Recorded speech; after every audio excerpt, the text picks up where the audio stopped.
Bonjour à toutes et tous, bienvenue pour cette première interview. Aujourd'hui, je suis très heureux d'avoir pour cette première interview Marc. Alors, j'avais eu l'idée en fin d'année dernière de lancer sur cette chaîne un format avec des interviews. J'avais promis à Marc que ce serait lui le premier.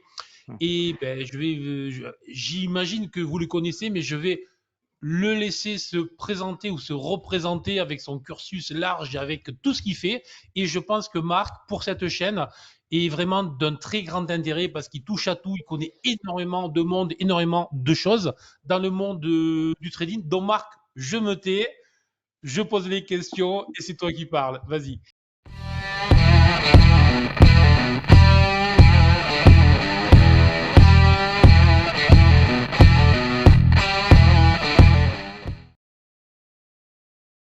Bah déjà, merci beaucoup Bernard de m'inviter et en plus de m'offrir la primeur d'être le premier interviewé sur ta chaîne. C'est un grand honneur. Moi, j'avais eu la chance de te recevoir et de t'interviewer sur ma chaîne il y a quelques temps. Maintenant, les rôles sont inversés. C'est à mon tour. Alors, pour me présenter brièvement, moi, j'ai une quinzaine d'années d'expérience, maintenant un petit peu plus, même 17 ans d'expérience en trading. J'ai commencé comme beaucoup d'entre vous certainement, hein, ceux qui nous écoutent, en autodidacte. Hein. Je me suis d'abord passionné. J'ai commencé par lire des livres et puis je suis devenu un mordu. J'ai fait bien sûr des grosses pertes. J'ai continué, j'ai persévéré, je cherchais à comprendre pourquoi. Je me suis formé. De fil en aiguille, j'en suis arrivé aussi à travailler finalement au côté professionnel, donc pour des courtiers. Donc j'ai travaillé pour des grands noms du courtage à Paris, à Londres. Donc l'apothéose, la quintessence de mon expérience dans le courtage, ça a été de travailler pour un prime broker, donc un courtier de courtier, ce qui m'a permis d'apprendre quand même pas mal de choses. Tu m'entends plus là à nouveau? Ah ok, Nickel. d'accord. Alors Tout marche très bien. je reprends. Parfait, Désolé, je parfait. reprends. No Donc stress, Marc. No stress. non, je te surveille parce que du coup, je regarde si tu sais, es dans mon autre écran, je surveille si tu me fais des signes. Alors, la quintessence de mon expérience dans le courtage, ça a été de parvenir à travailler pour un prime broker. Donc, c'est un courtier de courtier. C'est des courtiers qui fournissent la liquidité à d'autres courtiers. C'était en salle de marché, c'était à Londres, dans la City. C'était vraiment très intéressant. Ça m'a permis de peaufiner mon apprentissage de l'envers du décor. Donc, si vous voulez, vous êtes trader, vous travaillez sur vos plateformes, mais derrière, comment ça fonctionne? C'est toute une usine à gaz et j'ai appris à décrypter et à comprendre comment ça fonctionnait. C'était vraiment très intéressant. D'ailleurs, j'aborde souvent ce sujet dans des articles ou dans des vidéos. À côté de ça, je suis toujours resté passionné du trading, donc je continue et j'ai toujours continué malgré que qu'il m'est arrivé de faire des périodes de pause dans mon trading, mais globalement, j'ai toujours tradé et je trade toujours. J'ai aussi un portefeuille long terme. Après avoir travaillé pour les courtiers, j'en suis arrivé à travailler un peu dans les cryptos. Donc ça a été intéressant aussi. C'était pas au tout début des cryptos, mais on va dire au début de la grosse mode des cryptos, c'est-à-dire en 2016-2017, c'est là où il y a le plus de projets crypto qui sont nés, même si les cryptos sont plus anciennes que ça, le Bitcoin notamment qui existe depuis 2009. Ça a été intéressant, ça m'a permis aussi de voir que finalement les marchés financiers qui sont réglementés, ils ne le sont pas pour rien. Parce que quand on était en 2016, c'était vraiment le foutoir hein, sur les cryptos. Pour rester poli, il y avait de tout et n'importe quoi. Il y avait des projets qui levaient des millions, qui faisaient des promesses de gains, qui disparaissaient avec l'argent. Donc voilà, ça m'a un peu refroidi en fait à l'époque. Aujourd'hui, c'est quand même plus stable, on a plus de régulation, PSAN, etc. Bon bref. Et des cryptos, je suis revenu sur la finance traditionnelle où j'ai travaillé pour des émetteurs d'ETF et d'ETP avant de commencer à travailler comme éditorialiste pour Café La Bourse. Et alors là, c'est un changement. J'ai pas envie de dire à 180 degrés parce que c'est pas vrai, ça reste dans la finance. Mais moi qui ai toujours été sur les marchés ou commercial ou actif, là j'écris des articles, donc je partage mes connaissances, mais c'est un vrai plaisir de le faire au quotidien. Ok, parfait. Donc, je te remercie pour cette présentation. Et effectivement, je pense que vu ton expérience, le travail que tu peux amener sur les articles doivent être très utiles à ceux qui peuvent les lire. Et est-ce que tu aurais justement deux, trois conseils, un conseil peut-être principal du fait de ton expérience justement auprès des courtiers, auprès des prime brokers, aussi de ta large expérience avec les ETF, une expérience où fait est-ce que tu conseillerais à des débutants en bourse de s'orienter plutôt vers le day trading ou vers l'investissement via les ETF? Et un conseil plus précis encore, quel est le conseil ou ce que tu as vu qui peut faire la différence? Moi, j'en ai plein. Le conseil, je J'ai- te ça- mets, je te mets J'en une ai, grosse difficulté là. Allez, j'en ai, deux, trois conseils très importants d'accord. pour ceux qui débutent ou pour ceux qui ne sont pas gagnants réguliers encore. Alors effectivement, j'ai plein de conseils qui me viennent en tête. Il va falloir que je trie là rapidement dans ma tête. Alors déjà, day trading ou investissement, la principale question qu'il faudra se poser, c'est le temps que vous pourrez y consacrer. Le day trading, c'est quand même une activité chronophage. Tu le sais aussi bien que moi, Bernard, ça demande du temps. Alors après, il y a des stratégies qui demandent peut-être un peu moins de temps, des stratégies de swing trading. Mais globalement, il faut quand même, un, prendre le temps de se former, deux, le temps de prendre une période d'apprentissage, parce qu'il y a la formation théorique et après, derrière, il y a plusieurs mois d'apprentissage pratique. Et après, une fois qu'on a passé toutes ces étapes-là et qu'on les a réussies, il y a encore, ben voilà, ça reste une activité chronophage. Donc, si vous avez le temps et la passion pour le faire, et ça sera peut-être mon premier conseil, si vous devez démarrer en trading, faites-le par passion. Si c'est juste pour gagner de l'argent, il y a une pléthore d'autres activités qui vous permettront de gagner de l'argent. Le trading, c'est pas. Alors, bien sûr, le trading, il y a tout ce fantasme autour du trading avec les films, avec ce qu'on a pu voir, ce qu'on entend à la télé, ce qu'on voit sur les réseaux sociaux. Donc, il y a ce fantasme du trader qui gagne beaucoup d'argent. C'est pas faux, il y en a qui gagnent beaucoup d'argent. C'est pas un mythe. Mais faut pas le faire pour ça parce qu'il y a comme il y a des joueurs de football qui sont des stars comme Ronaldinho ou d'autres qui gagnent des millions, il y a d'autres traders qui jouent en deuxième ou en troisième division, qui gagnent bien leur vie, mais qui ne gagnent pas non plus des millions et des milliards. Donc se professionnaliser, ça ne veut pas forcément être le loup de Wall Street. Voilà, dites-vous bien ça.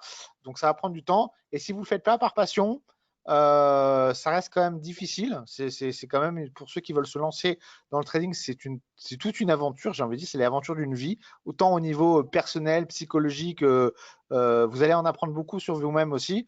Donc, faut le faire par passion parce que sinon, vous allez très certainement pas faire les choses bien comme il faut. Donc, mon premier conseil, bon, bah, si vous devez choisir le trading, déjà, assurez-vous que vous ayez le temps de le faire et que vous vous donniez le temps et que vous le fassiez par passion. Euh, la passion peut venir un peu après, hein, parce que moi, je me suis intéressé au trading pour l'argent, hein. Au début, la passion est venue après. Et ça, voilà, si vous sentez que ça vous gonfle, que vous êtes impatient, que vous êtes là juste pour faire du pognon, bon, bah, de toute façon, par vous-même, vous allez très vite vous rendre compte que c'est pas fait pour vous. L'investissement en ETF, bah, c'est beaucoup plus large, j'ai envie de dire, et l'un n'empêche pas l'autre. C'est-à-dire que moi, je fais les deux, hein. Moi, j'ai de l'investissement long terme et du trading. Aujourd'hui, sans vouloir rentrer dans des débats politiques, je pense qu'aujourd'hui, il est important que chacun commence à épargner, à préparer son avenir ou sa retraite. Et l'investissement en ETF ou en actions s'y prête parfaitement. Donc moi, je pense que c'est deux choses qui vont bien ensemble. Et après, par rapport à deux autres conseils, je vais donner deux autres conseils. Donc le premier, c'est trader par passion. Le deuxième, c'est de ne pas croire à l'impossible ou de ne pas croire au miracle, ou pas croire aux solutions magiques. Ou en gros, comme on pourrait le résumer, quand c'est trop beau pour être vrai, c'est pas vrai. On voit beaucoup aujourd'hui sur TikTok, sur Instagram, sur YouTube, des influenceurs qui vont faire des vidéos à Dubaï, à machin, un truc, et qui vont vous promettre monts et merveilles. Alors moi, quand j'ai été plus jeune, je me suis fait arnaquer. Avant même de m'intéresser à la finance, je suis tombé dans un Ponzi. Alors j'ai vu, tu avais fait une vidéo il n'y a pas longtemps sur le Ponzi, je l'ai partagé même, et j'ai beaucoup aimé, ça m'a rappelé des souvenirs, des mauvais souvenirs quelque part, mais j'avais investi dans ce qui était un Ponzi à l'époque, qui s'appelait Finanza Forex, peut-être que tu en avais entendu parler à l'époque. Oui, j'en ai entendu parler. Finanza Forex, il promettait monts et merveilles, qui jouait sur la hype du trading. Finanza Forex, c'était un Ponzi, tout simplement. Et il promettait, je ne me rappelle plus les rendements qu'il promettait, mais c'était du x10 tous les 6 mois. Enfin, c'était des rendements impossibles. Mais j'y ai cru, naïf que j'étais, j'y ai cru. Et Ouais, mais depuis ce jour-là, j'ai pas perdu beaucoup d'argent, hein, mais quand même, à l'époque, j'étais jeune, j'avais pas beaucoup d'économies. 2-3 000 euros, c'était quand même une somme qui me faisait mal à l'époque. Et depuis ce jour-là, Ben voilà, quand c'est trop beau pour être vrai, quand ça me semble trop beau pour être vrai, je me dis que c'est pas vrai. Donc les rendements miracles et les solutions magiques, les systèmes de trading qui font du 100% de trade gagnant, enfin tout ça, maintenant j'ai compris que faut le mettre de côté. Et voilà, et ben, j'ai oublié mon troisième conseil. Du coup, qu'est-ce que c'était le troisième conseil que je voulais vous donner? Euh, non, bah, c'est tout, faire par passion. Ah si, troisième conseil. Voilà, ça y est, ça me revient. L'une des choses intéressantes en trading, que vous soyez sur des CFD ou sur des contrats futurs ou sur d'autres produits dérivés, c'est que vous avez la possibilité d'utiliser de l'effet de levier. Et ça, c'est aussi ce qui attire souvent les gens, ces possibilités illimitées qu'offre l'effet de levier. Et mon conseil, si vous débutez, c'est de commencer sans levier. Parce que si vous ne gagnez pas sans levier, en 1 fois 1, si vous ne gagnez pas sans levier, vous ne gagnerez pas avec levier. Donc, Mm. commencez à gagner sans levier. Et une fois que vous gagnez 100 leviers, là, vous pouvez augmenter, passer à 2, 5, 10 si vous voulez de levier. Mais croire que le levier va vous aider à améliorer votre trading, c'est une erreur. Ok. Voilà. Écoute, je te remercie vraiment Voilà pour infiniment. les Je vais conseils. juste rebondir. Effectivement, moi, je crois beaucoup effectivement au day trading et à l'investissement. Alors, il y a on va dire, plusieurs strates au milieu avec le screen trading, etc. Mais il faut faire de tout lorsqu'on est un trader complet et qu'on est passionné par la bourse et surtout pas rester bloqué sur le day trading ou le scalping. C'est une hérésie totale et surtout que les marchés ne sont pas réactifs, enfin, ne nous donne pas tout le temps la même chose. Donc, il faut savoir aller sur le style qui va convenir en fonction du marché. Ensuite, effectivement, tous tes conseils sur le levier, bien évidemment, et sur les arnaques, effectivement, et moi, sur l'arnaque dont je parle dans la vidéo précédente que j'ai mis en ligne, effectivement, il s'avère que le gars, il y a 10 ou 12 ans, je m'étais frité avec lui sur les réseaux sociaux parce que c'était une petite star à l'époque sur les réseaux sociaux. Et j'avais beau avertir et dire attention, ça brille beaucoup trop. Sauf que j'étais pro, je connaissais très bien le sujet, si tu veux. Et celui-là cochait toutes les cases et pourtant tout le monde lui courait après. Hein. Et tout le monde, je dis bien, c'est ce que je dis aussi dans ma vidéo sans citer de nom parce que je ne suis pas là pour jouer les délateurs ou je ne sais quoi. Les journalistes, les médias lui couraient après parce que voilà. Donc méfiance absolue et je rebondis à fond sur ce que tu dis. Tout ce qui brille est trop fort, tout ce qui présente trop gros, trop simple. Les martingales magiques, évidemment, on n'y croit Non. pas. C'est voilà. Et alors, L'échec a fait le goût. ce qu'il faut savoir aussi, alors ça, j'en profite pour le dire s'il y a des influenceurs qui nous regardent, sachez que si vous faites la promotion active d'un truc qui est foireux, d'une arnaque, même si c'est juste de l'affiliation ou du parrainage ou autre, vous êtes pénalement responsable quand même. Hein. Donc, Super. et Très oubliez bien. pas, hein, oubliez pas de Très dire. bien. Et si jamais vous faites la promotion d'une arnaque et qu'il se trouve que la société elle, à Saint-Vincent et Grenadines, aux îles Vierges britanniques ou aux îles Caïmans ou je ne sais où, l'avocat, s'il doit s'attaquer à quelqu'un, l'avocat d'une victime, il sait très bien qu'une société offshore, c'est ingérable, c'est infaisable. La société, elle peut être fermée, les gens, ils peuvent disparaître dans la nature. Et si jamais c'est vous qui avez introduit le client auprès de cette arnaque, la personne qui sera la plus facile à attaquer, ce sera vous. Parce que vous êtes personne physique, vous êtes en France, vous êtes là, on connaît votre nom, votre prénom, votre visage, et ça sera beaucoup plus facile pour un avocat de vous attaquer vous. Donc non seulement vous êtes pénalement responsable, mais en plus vous êtes en première ligne si jamais il y a un procès qui doit avoir lieu. Donc voilà, ça je passe le message aussi. Ouais, super. Alors à ceux qui véhiculent sans trop réfléchir les arnaques sur les réseaux sociaux. Il en manque pas. Il en Voilà, manque oui, pas et c'est vrai malheureusement. que vraiment, voilà, toi, tu as vraiment ce côté où tu es à la fois hors et dedans, donc tu as vraiment tous les aspects.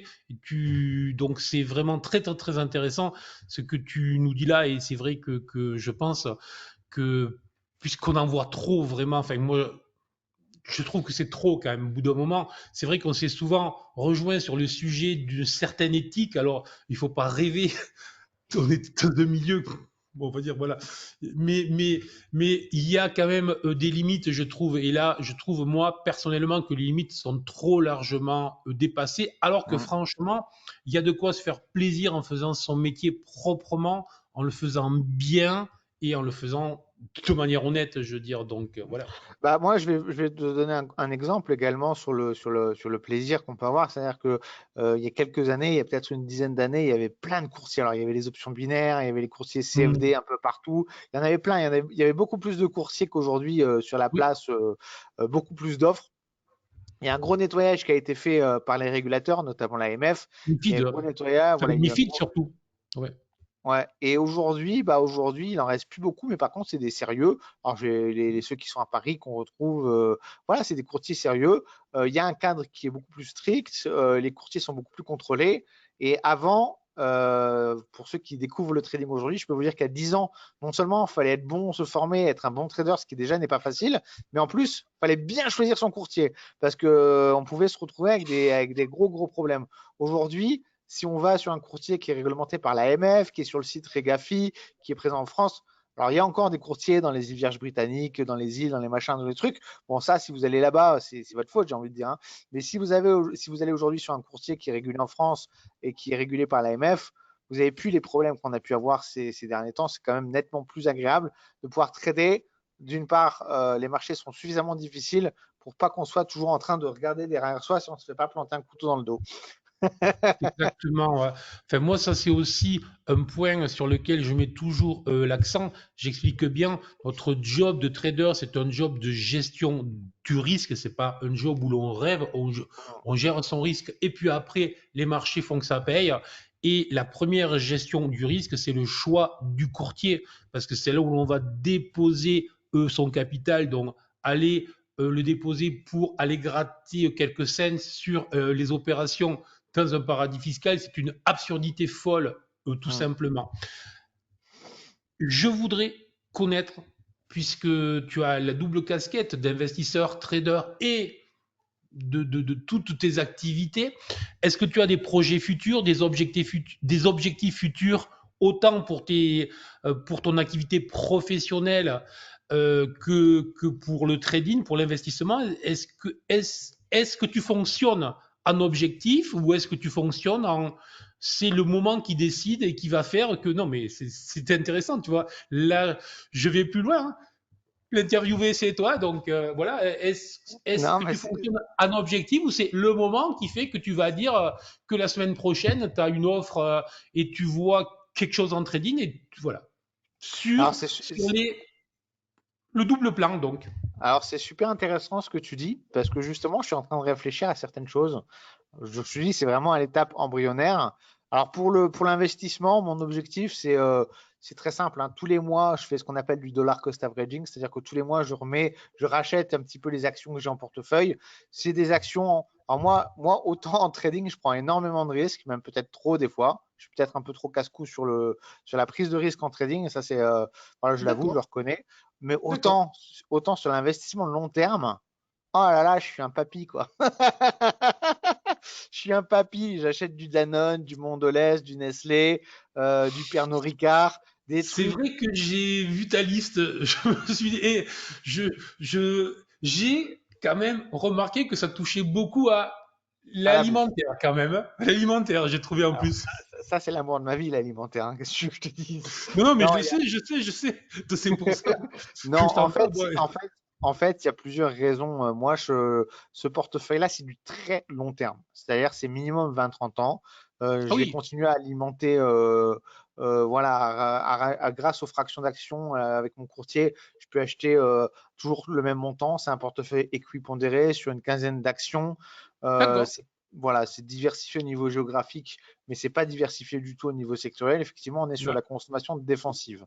ouais, Alors, j'ai vu. évidemment, si je prenais du Nasdaq ou du S&P 500 ou même du CAC, je pense que je ferais des bien meilleures performances. Par contre, ce qui est intéressant avec ce portefeuille-là, c'est que c'est le portefeuille qui évolue moins que les indices quand les indices sont en hausse. Par contre, quand on a eu l'année dernière, en 2022, on a eu une période assez négative sur les marchés boursiers, sur les actions. Moi, j'ai à peine baissé. Donc, c'est un portefeuille, voilà, c'est un portefeuille anti-crise, c'est un portefeuille, voilà, c'est un portefeuille Mm, mm. en cas de guerre mondiale, on continuera à consommer ces entreprises-là. Alors évidemment, Je suis pas non plus. Enfin voilà, c'est des actions qui continueront à exister, qui seront encore là qui seront encore là dans 30 ans, qui étaient là déjà là il y a 30 ans. Et voilà. Donc c'est un truc où je me casse pas trop la tête. Ça verse des dividendes et c'est le truc voilà vraiment très longtemps. Donc il n'y a pas grand chose d'autre à dire là-dessus. C'est un portefeuille de papy, mais qui est stable. Par contre, en termes de trading, ouais, alors tu sais que l'année dernière, j'ai participé au World Series of Trading. Je me suis un peu amusé à faire des Oui, tournois de trading. J'ai j'avais vu essayé ça, aussi ouais. de m'inscrire dans des firmes. J'aime bien un peu me challenger. J'essaie en fait de chercher. Alors moi, je sais qu'aujourd'hui, je suis capable de sortir de la performance. Maintenant, j'ai pas des millions, j'ai pas beaucoup de capitaux pour vivre du trading. J'ai pas beaucoup de temps non plus parce qu'à côté, j'écris des articles et ça me prend beaucoup de temps. Donc, il faut toujours trouver l'équilibre entre le travail et le trading, ce qui est pas facile. Et j'explore. Alors, j'ai exploré les tournois de trading, c'était très intéressant. J'ai exploré les prop firms, c'était intéressant, même si ça ne me convenait pas. Je suis en train d'explorer. Alors là, aujourd'hui, depuis un mois et demi, je me suis mis sur un courtier. J'essaie de faire un track record. Peut-être que je vais faire du copy trade à travers un courtier qui propose du copy trade. Je D'accord. suis en train d'explorer, de voir. L'essentiel, c'est que je m'amuse en trading. Et ça, de toute façon, je m'amuse toujours. Je suis d'accord. J'ai des petits montants, donc je prends beaucoup de risques. Donc, je suis conscient. J'ai pas des gros comptes. Hein, enfin, voilà, il n'y a rien à cacher. C'est entre 1000 et 2000 euros mes comptes de trading. Donc, c'est vraiment des petits comptes de trading. Je peux pas traiter les futurs avec ça, donc je traite les CFD. Mais je m'amuse beaucoup. Je sais que c'est pas un montant stressant pour moi. Voilà, je sais que le risque que je le prends en connaissance de cause, même si c'est proportionnellement des risques importants, mais je m'amuse et je me dis, puisque j'arrive à sortir la performance, comment un jour je pourrais soit proposer du coaching, soit des signaux, soit je sais pas, peut-être du copy trade, mais pour le moment, le plus important pour moi en cette année 2024, au moins en tout cas pour les 6 mois, c'est vraiment d'avoir un suivi sur la performance pendant un petit moment pour pouvoir montrer quelque chose aux gens de ce que je sais faire. Parce qu'à chaque fois, je bondis d'un courtier à un autre, d'une propre firme à une autre, d'un truc à un machin. Donc, j'ai pas ce suivi sur la performance. Je pourrais le faire, hein, je pourrais le matérialiser mais bon, j'aimerais bien avoir un truc plus, voilà. Donc, peut-être, mais je suis même pas sûr que je communiquerai dessus parce que le système de copy trade, l'avantage, c'est que les gens, ils pourront me copier s'ils ont envie. Donc, je communiquerai peut-être un peu dessus, mais à la limite, je préfère même que les gens me suivent pas ou alors qu'ils me regardent. Mais vu que moi, je prends beaucoup de risques, il faudra pas me suivre avec beaucoup d'argent, de toute façon. Ouais, c'est ça. Alors pour le faire en réel, c'est-à-dire lorsque je trade en réel, il y a toujours des difficultés dès lors que la difficulté, c'est soit celui qui a derrière te suit à 100%, soit il te suit pas. La problématique, c'est que si te suit pas sur les trades où tu gagnes et s'il te suit sur les trades Mm. où tu perds, ça fout en l'air le Ah track bah, de manière totale. Après, il y a la gestion du risque. Effectivement, alors, sur des petits montants, moi, je suis sur, on va dire, des montants oui, bien larges. sûr. Mais après, j'essaye désormais de montrer, mais pas sur des sommes-là, mais on va dire sur que tout le monde, enfin, où tout le monde peut me suivre, donc mais quand même, des 20 ou 30 000 balles quand même. Hein, voilà, Ouais. Non, non, voilà mais c'est sur des sommes comme ça, si tu veux, j'essaye pas nécessairement de montrer avec des. Voilà, mais déjà que. Après, c'est très compliqué. Au départ, moi, quand j'avais créé en fait YouInvest, mon objectif, c'était juste de faire ce que tu dis là, c'est-à-dire je crée une application avec des technos qui faisaient juste que répliquer ce que je faisais moi. Je restais totalement muet, je faisais pas du tout ce que je fais là à faire. Et en fait, je me suis très vite rendu compte déjà que c'était pas ce que je voulais parce que ça faisait plus de 20 ans que je faisais que du trading déjà. Mhm. J'ai pris plaisir, justement, la preuve, on est là. Et puis après, je me suis rendu compte que quoi qu'il arrive, ça ne fonctionne pas parce qu'en fait, on ne te copie pas ou on ne te copie pas C'est ça. quand il faut ou on ne va pas le faire avec les tailles que tu veux toi. Et moi, mon trading, il y a beaucoup une gestion de taille. C'est-à-dire, on va prendre un exemple sur une base de 100K, par exemple. Avec 100K, moi, je peux mettre un contrat CAC où, en gros, je vais être en levier 1,5. Hein, si, voilà, Mhm. c'est un levier 1,5. Enfin, pardon, t'es à un infralevier à 70%, pardon, mais je peux aussi en foutre 10, où là, je vais être en levier 7. Je veux dire, je peux, selon le contexte, selon ma courbe de FM, bref, ça peut varier énormément en fait. Et la gestion de position et la taille de position, donc l'exposition, le levier réel, c'est très important Mhm. en trading, dans tous les trading. Donc c'est vrai que ce que tu racontes est très très très intéressant. Et c'est vrai que tu touches en plus, on va dire, des particuliers avec une appétence forte, plutôt à vouloir faire ce que tu fais toi. Je dirais quand même C'est à ça. C'est appuyer ça. Non, sur mais le champignon avec une gestion du risque qui va être, allez, je ne vais pas dire défaillante, mais c'est non, c'est volontairement, si, c'est voilà, c'est volontairement un risque. non, c'est, tu sais que c'est un argent que tu peux perdre, donc tu cherches à faire une grosse perf. Voilà, exactement. Alors, en fait, c'est complètement l'opposé. Je sais pas si tu as vu sur ma chaîne YouTube, j'ai interviewé il y a une semaine ou deux un Dimitri. Donc, Dimitri, en fait, il s'était donné le challenge de commencer avec un compte de 100 euros et de le faire passer à 1000 euros. D'accord, Et il l'a fait en 2 ans. Donc, il a vraiment fait petit à petit. Au d'accord, début, c'était centime par centime, euro par d'accord. euro. Moi, j'ai pas cette patience-là. J'ai pas cette patience-là. C'est ce qu'il faudrait faire. En toute honnêteté, si demain je dois former quelqu'un au trading, je lui dirais de faire comme Dimitri, pas comme moi. La Euh, passion. la patience. Ouais. Mais moi, parce que j'ai du travail à côté, et puis parce que c'est mon tempérament aussi, et parce que c'est comme ça que je m'amuse, parce que comme tu le disais au tout début, le plus important, c'est quand même de prendre du plaisir. Si c'est rester devant les écrans pour rester devant les écrans et de se dire, moi, ce que je préfère, c'est aller faire autre chose, bah, faire autre chose. La vie est trop courte pour qu'on fasse des choses qui nous plaisent pas. Donc moi, ça me plaît comme ça. Voilà. Après, si je fais du copy trade, de toute façon, je le dirais, mais clairement, mettez maximum 500 euros en copy trade parce que de toute façon, j'assumerai pas que quelqu'un me suive en copy trade avec plus que ça. Parce que moi, c'est dans ma philosophie de dire je prends beaucoup de risques. Alors après, vous pouvez mettre 500 euros chez moi et puis 10 000 euros chez toi ou 100 000 euros chez toi, tu vois. Mais moi, il ne faudra pas mettre plus parce que dans ma philosophie, je viens pour m'amuser. Alors après, est-ce que les gens prendront du plaisir comme je le prends à me suivre? J'en sais rien. Si, ils seront très contents quand je vais gagner, je vais me faire taper dessus quand je vais perdre. mais, euh, mais Normal. bon, on verra. Mais de toute façon, c'est pas pour le moment. Voilà, je le fais moi de mon côté et puis on verra. En plus, le courtier que j'ai trouvé qui fait du copy trade, il propose pas les cryptos. Et ça, alors j'ai découvert les cryptos il y a un an, un peu plus d'un an, pour le trading. Je parle pour le Mhm. trading parce que les cryptos, j'avais investi en 2016, comme je le disais. Mais alors Ouais. le trading sur crypto, j'ai découvert ça et franchement, c'est génial de pouvoir trader le week-end. En plus, il y a quand même pas mal de volatilité sur le Bitcoin le week-end. L'analyse technique, elle marche, mais pouf, pile poil, parce qu'il n'y a pas Ah ouais, de. c'est ça. Enfin, voilà. Tout Donc, c'est très à fait amusant, d'accord avec toi. même pour le Ouais. scalping, c'est très amusant, parce que c'est Mhm. vraiment. C'est pas des mouvements comme. On peut pas se faire surprendre comme sur un indice où il y a une news qui va faire décaler le marché de 10 points d'un coup. Il n'y a pas ça sur le week-end sur les cryptos. Donc, on peut s'amuser à faire des. Voilà. Donc, pareil, j'y prends beaucoup de plaisir. Donc, voilà. Je...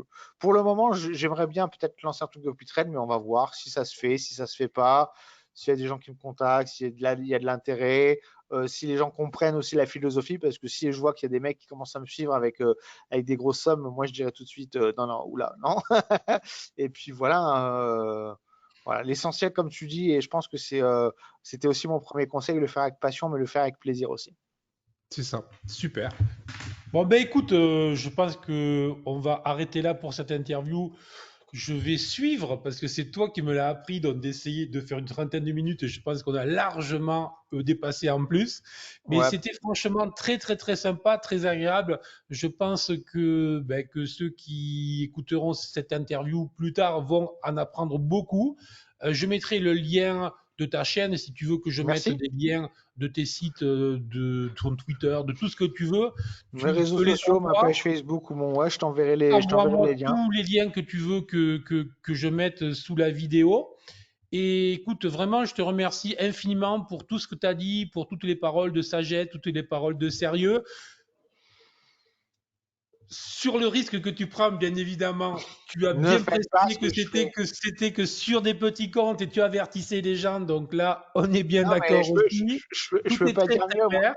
Moi, j'écris des articles, j'ai fait des formations, j'ai fait du coaching. Ça fait 10 ans que je le fais. Ça fait 10 ans que je vous dis de faire le contraire. Donc, Non, non, non, mais Après, justement, ce qui m'intéressait avec toi, c'est ce profil double ou triple, c'est-à-dire que tu es trader, investisseur et rédacteur, et tu as connu les courtiers, et je te connais un peu, donc je sais que voilà, que tu veux que ça bouge, mais qu'à la fois tu vas me gérer ton portefeuille long terme, comme tu disais, comme un vieux, etc. Donc voilà, tout et en aucune manière je juge, en aucune manière je jugerai ce qui pourrait paraître une contradiction. Non, on est tous pétris de contradictions et justement. Et moi, ce qui m'intéresse au travers de ces interviews, c'est pas juste de dire des chiffres et des machins, c'est justement l'humain qui se cache derrière la vidéo. Donc merci beaucoup pour toute l'humanité dont tu as fait preuve à travers tes mots. Vraiment, mille merci. Première interview. On verra si j'en fais d'autres, mais écoute, moi j'ai pris énormément de plaisir. Je te laisse le dernier Également. mot pour la fin. Bah écoute, j'ai pris également beaucoup de plaisir. C'était vraiment super, super interview. Merci beaucoup. Et puis on se retrouve bientôt. Si tu as d'autres sujets ou si tu veux qu'on aborde d'autres thèmes sur ta chaîne, ça sera avec plaisir. Avec un immense plaisir, Marc. À très bientôt. Ciao. À bientôt. Ciao, ciao.